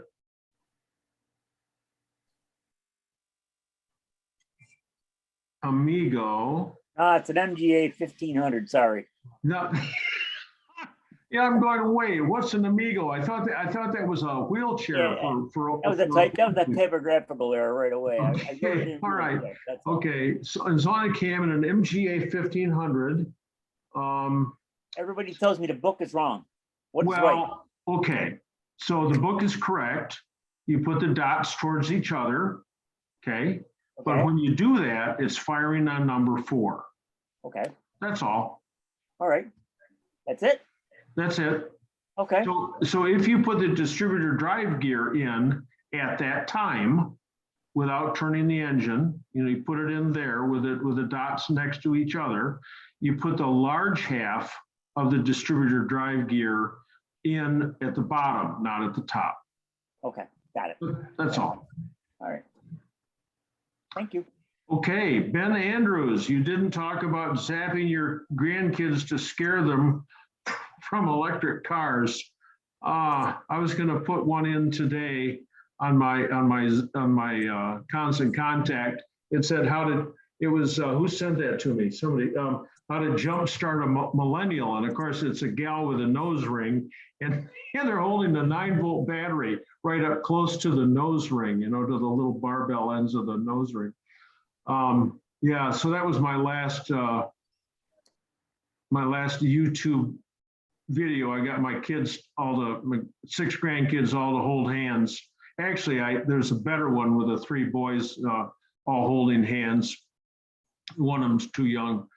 And I was cranking that thing and they were screaming their eyeballs out. Oh my gosh, that's 80 AC coming off that old Western Electric crank generator out of a telephone. So, okay. So here's the Berlin site, and the dry bearing kits apparently are on back order. This is what Scott Lynn tells us. he's over in the chat section. He's got a clickable link to those dry jet kits. I always get my jet kits from Joe Curto and I soak them in oil. So, hey, this is a great one, Garth Holman. I just got my grandfather's 73 MG midget. It was in a barn, but mice got to it. Uh-oh, engine's not frozen. What is the first thing I should do? P.S. Last driven in 1982 when I was 11. Hey, Garth, are you still on? Oh, well, Yeah. oh, great. Okay. So, of course, what you want to do, you want to get the engine to run and you want to see if it'll drive. But remember, it's not important whether it drives. It only matters if it stops. So if I've got your email address here, but Garth, you send me a note to my email, johntwist@universitymotorsltd.com, and I will send you back a complete lubrication. So this is something that we did anytime someone purchased a car, retrieved a car out of long-term storage, this would count as long-term storage. And it's a complete side-to-side, top-to-bottom, end-to-end lubrication, inspection, and adjustment. So you drain out, just quickly, you drain out the differential, the gearbox, the engine, refill those, put a filter on the engine. You fill up the rear shocks, you fill up the front shocks, you take the rear brakes apart, you exercise them. You don't even have to, they're frozen. So you end up replacing the brakes in the back, at least the cylinders, bleed those. Exercise the front brake calipers. Maybe they're still okay. If they're not, then you've got to either rebuild them or get new ones, and you're going to replace the brake master cylinder also. Just don't even fool with the brakes and the hoses. Just, you can't even fool with that. That's real important. But first of all, you clean it. Let me back up. First of all, you clean it. You clean everything. You use a blowgun and a vacuum cleaner and a power washer, and you just suck everything out of that. Expect mice carcasses, because that's where they live, in the seats. They live up under the dash.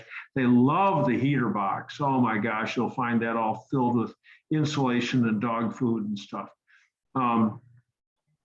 Clean it, clean it, clean it, clean it. And the more you put your hands on things, you'll look at things and go, what is this? You know, because you're not used to the car. But the fact that you've had your hands on it, you've cleaned around it, it'll make it understandable to you a little bit. Then get this complete lube list from me, and then get a factory workshop manual, so you know the way you're supposed to do things.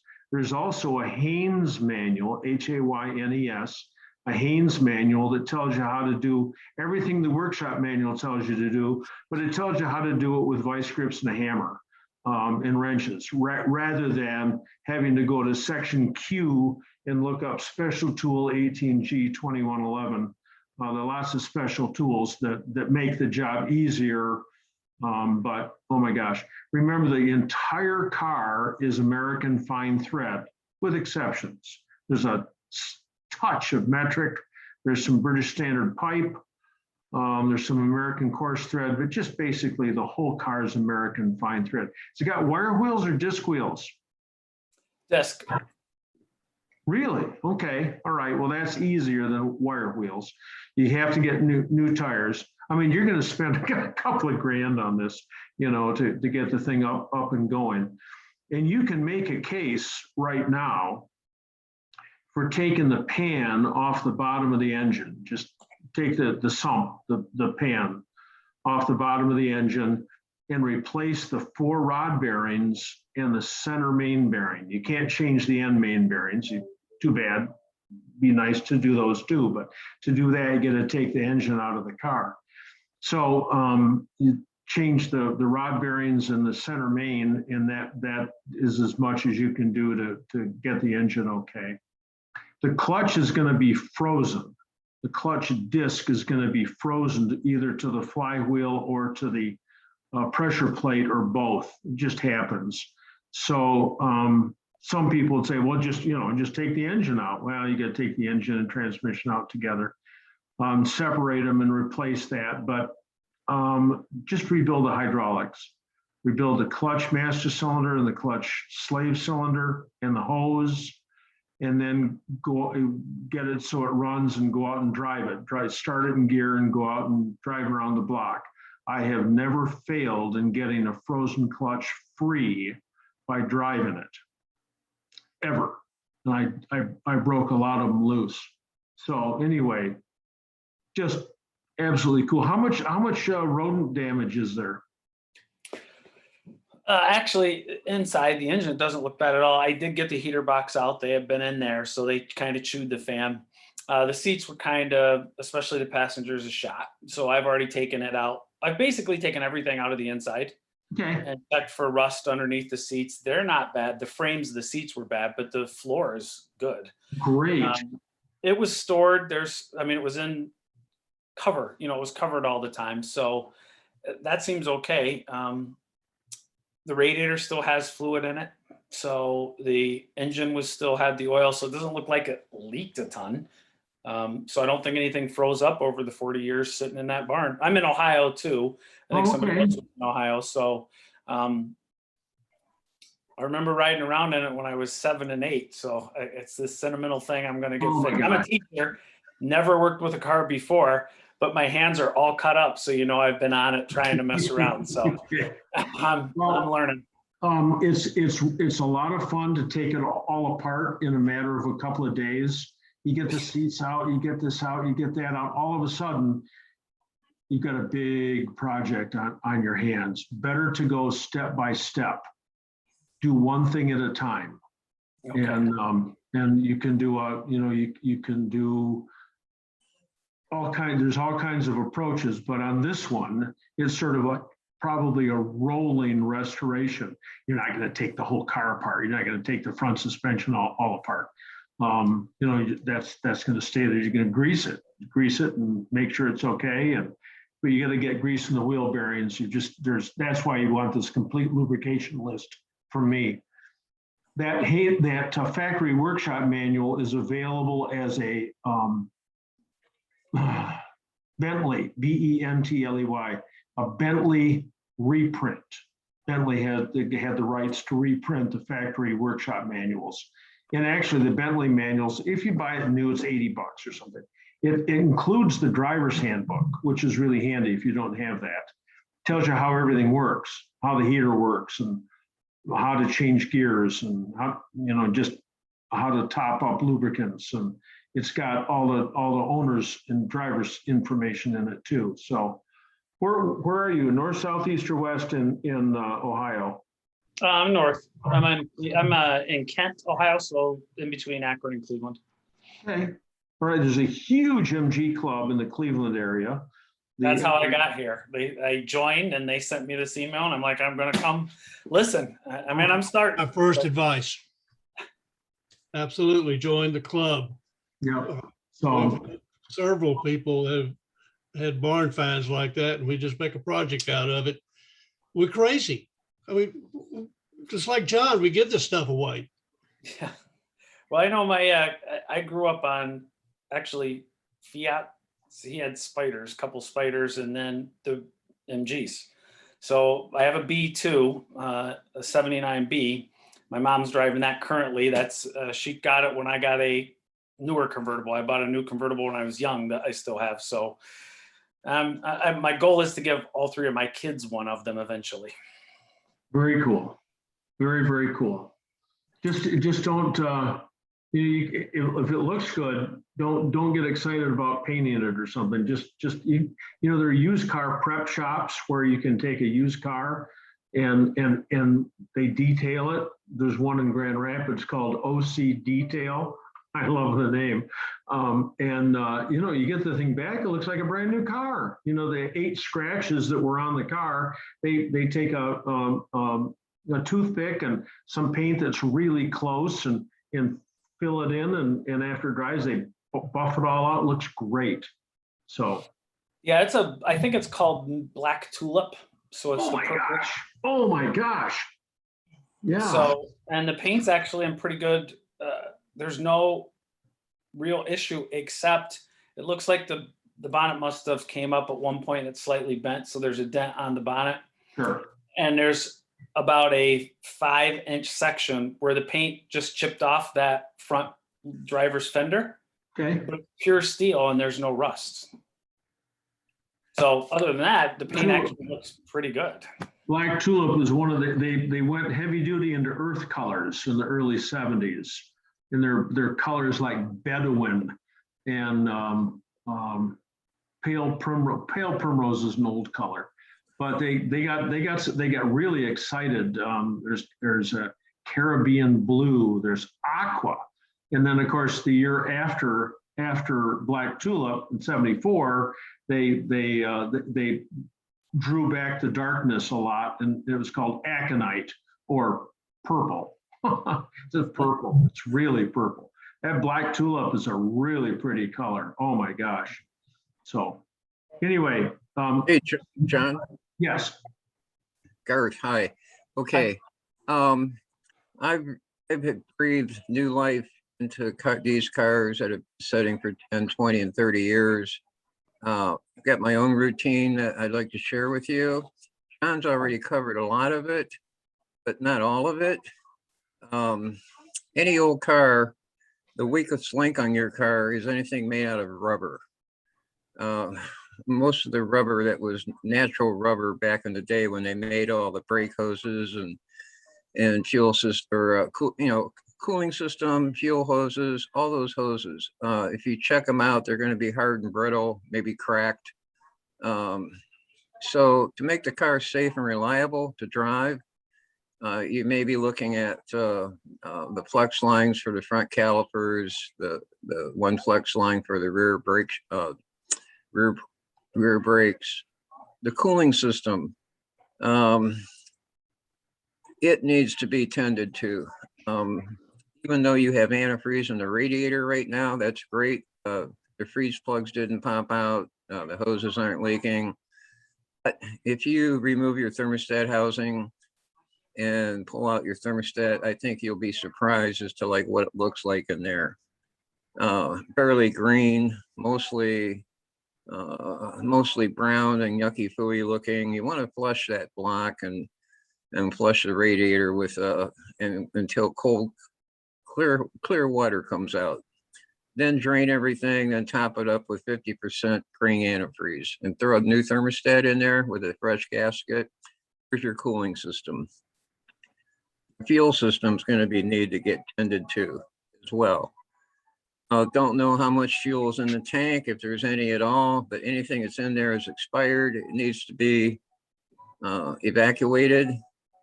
And then if you do a sending unit, sometimes on these old cars, the sending units, you'll find that once you get a battery into it and you start to test everything, that maybe you have a full tank of gas, then you're only reading a half a tank. Good chance that the sending unit float arm is just seized. So whenever you pull a sending unit, it's an excellent time to look inside the tank to see what it looks like. Sometimes they're pretty clean, other times they're pretty rusty.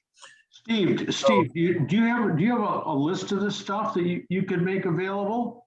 Yeah, well, it's in my head. I could always put something together. Once you put your list together and email it to me or email it to Garth. We got Garth at garthholman.com. No, I'll put my email in the box or in the chat. Okay, well, and Steve, I'll get back in touch with you not tonight, tomorrow, and get your list on there because there's a lot of good stuff here. And we All could the talk for 8 hours for what's going on, that's for sure. Yeah, I'll do that. I've already got something written up for the job on now that I can Great. forward. And, there's the electrical system, battery, all the connections, all the grounds. Yeah. Yeah, and then you get to a point where you can start your engine. You make observation. You observe all the vital signs. What do you, and then you get to a point where you can put it on the road. And you take it out for its maiden voyage around the block. You know, what you're listening for, what you're feeling, what you're smelling, and then finally you give it your blessings to where, hey, it's ready for usage. But yeah, I'll get something to you, John. Okay. All right. Steve, great. And then Garth, you get in touch with me and we'll work this back and forth. I read through some of the chat stuff too, and somebody was asking for a list of other places in the UK. So there's a lot of information that we can put together.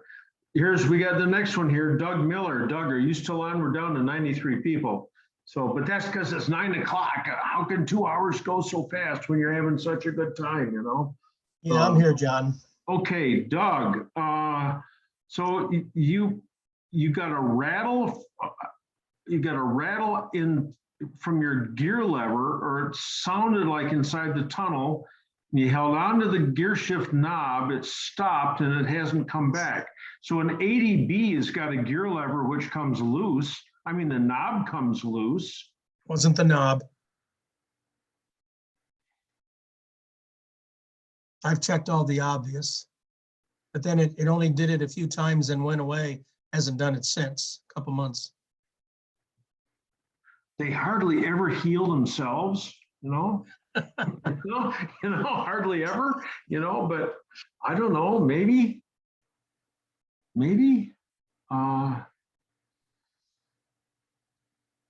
I don't know. You have to wait. You have to wait for it to come back. I don't. Wow, have I stumped John Twist? Well, it's erratic. Come on. Yes.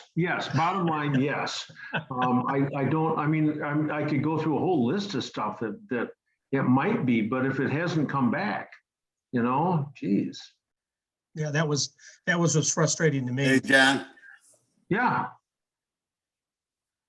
On the 80 has a plastic cap. If you don't have overdrive, it's just a plastic cap. But sometimes that cap, I've had that cap rattle. It's plastic. Are you talking about the knob, the gear shift knob? Yeah. What? Mine's wood. Yeah, the top of the knob is plastic. Yeah, Doug's already made the change. He's got the wood one. And the wood ones make a whole lot more noise than the original ones do usually. I don't know why, but wooden gear shift knobs, oh my gosh, guitars are made out of wood, right? So there's something about wood and sound or something, I don't know. Anyway, I don't know, Doug. Where are you calling from, Doug? Outside Toledo, Holland, Ohio. Oh, all right, okay. Just not too far from Grand Rapids. Ohio. Yeah. Yeah. All right, I'll keep you posted as I learn more. Okay. I'm wondering if it could be the bushing. If you take out the shift lever, there's a bushing. Yeah, but boy, if you lose that, the gear shift wallows all around, and it wouldn't cure itself. So. Oh, I'm curious. I've had mine make rattling sounds, like you say, when you put your hand on it, it stops. And I've changed that bushing, but like you say, if it's missing, it's probably you would probably be just have to wait for it to happen some more, I guess. So. On a lonely road by myself. Thanks, John. Okay. Let's see. We've got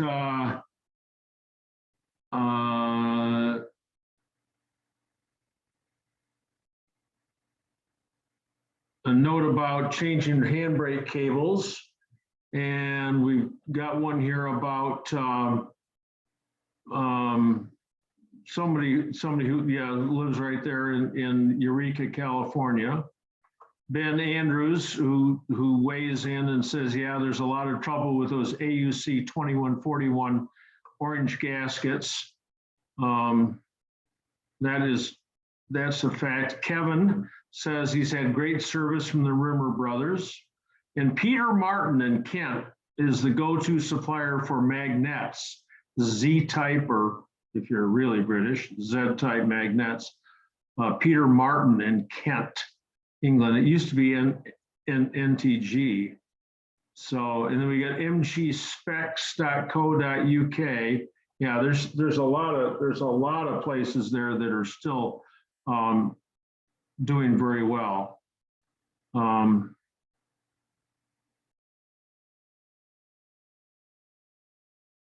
Okay, let's see. I'm looking down here. We're at 9:04, 9:05.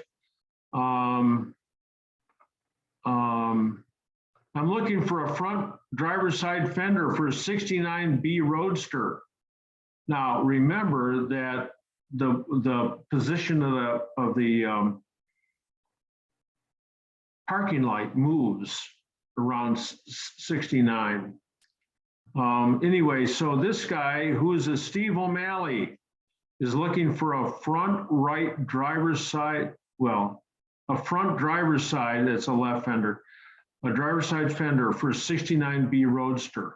My go-to guy is always Paul Deershow. It's Sports Car Craftsman in Arvada, Colorado. He's got all that stuff and he's happy to ship it. The problem is shipping. I mean, that's a big chunk of metal that you got to send. It isn't heavy, it's just awkward. So anyway, Sean, are you still on? Sean is. I am. Okay. So anyway, Paul Deershow, Sports Car Craftsman, Arvada, Colorado. Where are you, Sean? I'm in Virginia. There's somebody in Virginia that's got a lot of used parts. Who's somebody's got hundreds of cars in a yard. Who is that? Judd, do you know? Okay, you're muted right now, but That East Coast? check with Randy Shuck, S-H-U-C-K. Check with Randy Shuck. Just a minute. He's got a lot of stuff there. He knows a lot of people. Let me go on my phone and get a phone number. John, it's Jeff, isn't it Jeff, somebody who has all those car parts? I forget his last name. Jeff, it's coming to me. I'm having a senior moment. You don't mean Jeff Burns from Motorhead? No. Well, that's only, you know. I can see him. Randy will probably know. I'm getting a number here for Randy. Oh, I gotta spell it correctly. Randy Shuck.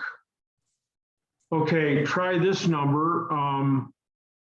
540-495-0081. I trust you got a pen there, Sean. Yeah, 540-495-0081. Bingo. Yep. Yeah. Thank you. There's a lot of MGs around Virginia. Oh my gosh. I mean, just so many. And somebody's got the fender there, and you get the right person on the right day. It shouldn't cost you too much. So Awesome. Thank you. Chris Longcore, you're on here. You were on here. Chris, are you on? Chris is. Yeah, I'm here. Hey, Chris, how you doing? Haven't seen you for like ever. So Chris and I work together, and we should do those again. We did some videos. We took some factory videos and put them on CDs back when CDs were the thing. Now it's, of course, sticks and so forth. But Chris, send me an email. And so, I've got your email address. Yeah. Yeah. Okay. All right. Got it. It came to me. Yeah. I'll be in touch. I was Okay. just thinking about Skip Fabro yesterday too. So Anyway, yeah. Okay, all right. John, I've remembered, it's Jeff Stoddard. Jeff Stoddard. Yeah, Okay, so that's for somewhere in sure. Virginia, Yep, but Randy probably knows. okay. There are a bunch of MG clubs in the greater Virginia area there, Sean, so that'll probably help out. Well, so from Tom to everyone, Merry Christmas to John and all, and a Happy New Year from Dallas, must be Dallas, Texas. So anyway, so it's 9:09. We've run down to the end here of all of our stuff. So I drove my MGA last week, Sunday or Monday, Sunday or Monday, go figure. Monday, I think, moved it from one storage place to my house. So it was pretty chilly up here where, it's running in the 30s right now, but got into it, drove it, had my heavy sweater, had the top up, the tonneau cover on, the heater, that's a misnomer if there is one, and had that blasting away. But yeah, it ran great. It was nice to drive that. It'd been a month or two since I've been in the driver's seat. It was cold though. John, hi, Yes. John. Oh, Doug. Yeah, this afternoon I went for I drove my TF. We have not had any snow yet in Chicago. I mean, we've had a few cold days, but a lot of days in the 30s and even the 40s. So, I think these engines, I know they're inanimate objects with no feelings, but I think they like this cold air. So I went for a drive and, I like these delayed starts of winter, so anyway, I went for a drive in it. So, that's what I did. So what's our count tonight? What's our count tonight, Doug? Oh, I saw 137 was the the highlight of the night, 137. Okay, 137. Oh, Bob and Gloria weren't on tonight. They're always on, so. We're here. Oh, you are there. All right, okay. I just didn't have much to offer tonight. All right, okay. I thought you were going to talk about tires. I can add to that, but everything else, I learned a few things. So And what I can say is, especially to those that just started working on British cars, very basic, very simple. It's a good place to start. And the worst thing about working on a British car is the DPO, which is the doggone previous owner. yeah, but Garth hasn't got that problem because it was his grandpa. So, Yeah, so he'll do, listen to you and to Steve, and he'll actually enjoy working on it because you can. Yeah, it's fun. It's just fun when you're done. We brought a 52 TD back to life after 33 years. And all the things you said, there were things living in it. We had to put a new interior in it. Something was living, or not, something died in the muffler and all the brake lines and wiring, and there were seeds on top of a piston. I was just talking to a guy. We did a TR 250 for a guy. Oh, the truth is out. I've worked on Triumphs. Oh, no. And this car had not been started for 30 years or something or other. And so we cranked it up because do we have to do the engine or not? That's a big question when you're looking at a complete restoration. If the engine's all right, leave it. So we start this thing up, and right away there's this, except faster. It sounds like a rod's out or something or other. And it's just banging. And it turned out it was dog food getting thrown down the exhaust pipe against a metal trash can in the shop. Just bang, bang, bang, bang, bang, bang, bang, bang. It was so anyway, yeah, that's rodents. You can fix an engine, but once those mice get in there, oh my gosh, it's seats in the back of the dash, and then you gotta. Somebody told us to use is it peppermint spray? Peppermint oil. Yeah, And that's what I so did. I sadly put both my cars up on jack stands, and I got bowls of peppermint oil and also dryer sheets in there to keep the rodents out. They love chewing on your car. I haven't really had much trouble with that because we're under a carport, not in a garage. But yeah, it's it's a sad thing when you see a little animal run out from under your car. Oh, my gosh. Yeah. Well, gentlemen, this is it. So we're down to 80 people, but I want to call an end to it tonight. Our next meeting is, oops, I did not, it'll be the second, just let me look on my calendar here. third? Looks like it's about the 10th of January, huh? The 10th and the 24th. So our next one up is the 10th, Deus Valente, if the creek don't rise and if my power stays on. So thank you, everyone. You can unmute yourself. We can all chat as we all leave here. So Thank John, you, it's always a John. pleasure to see Thank you. you, John. Good night, John. John, Merry Yeah. Christmas, everybody. Have a Merry good Christmas, Christmas. John. Christmas, everybody. Christmas. All the best, John. Merry Nice to Christmas, see you. Everybody. Merry Christmas. Just, Have a just to let everyone Happy know, New there's Year. only 90 days till spring. Yeah, that's tomorrow. We Merry Christmas, Happy New Year. yeah, or Happy Christmas if you're British. Yep. Yeah. Barney, I didn't Merry see you Christ- on here tonight, Barney. Christmas, everyone. Thanks for being on.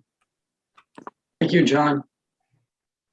Doug, it's a pleasure. John, just before you go, quick Yeah. question. What do you think about Peter, Ontario? Because of all the stuff that's going on, whether we'll be able to get up there? What are your thoughts? They've opened the border. I think if the governments try to clamp down again, there'll be an insurrection. No, I'm thinking about the MG International up there. Yeah, well, I'm going, I mean, everyone's going, right? Unless it comes Right. down to the very end and we can't go. So, Yeah. Looking forward to it. Absolutely. So Doc Rosevear, nice to see you here tonight. I didn't see you, you're hidden, but nice to have you here. So again, we'll be having I'll put some information out, but I haven't had a tech seminar in about 5 years. And I've got my regulars, Doc Rosevear is one. And so I expect you'll come up for that. It's always lots of fun for a tech seminar, couple of days. So. I enjoyed watching you work over in Pennsylvania at the car show there. Where was that? Anyway, that was enjoyable. Yeah, it's always great. It's always a pleasure. Garth, good luck on your midget project. Oh, Black Tulip. Oh my gosh. Beautiful. Oh my gosh. Yeah, absolutely great. So anyway, thanks everyone for being here, and we'll look forward to seeing you all again. And I'm going to, Steve Shivington and I are going to share some information with Garth, and I'll see if I can't get it up on my website somehow too. And Chris Longcore, I'll be in touch. So, yep. All you ladies and gentlemen, stay out of trouble till the next one. Okay. Thank you, John. All I'll see you right. next year. Okay. All right. I'm gonna sign this all off here. Thanks a lot again, everybody. Good night. Merry Christmas. Hi, John. Christmas. Merry Christmas, John. Merry Christmas.